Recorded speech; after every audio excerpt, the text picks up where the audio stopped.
The other one that's got me wound up lately is the people responding in the comments saying that Buddhism has no gods.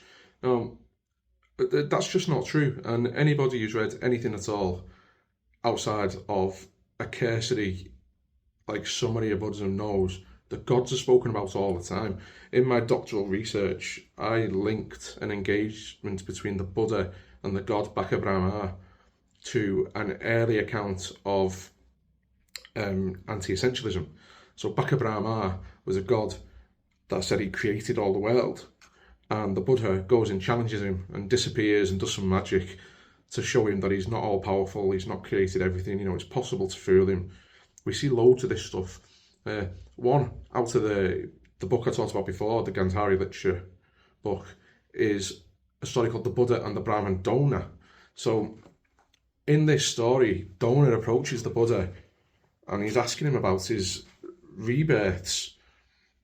And the first thing he asks him is, "Sir, would you be a god?" Now, the Buddha says no, right?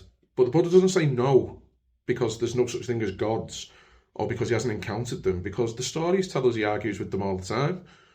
The Buddha says no because what's happened is he's better than them, so he's cut off all the defilements, all the things that would lead to his rebirth as a god.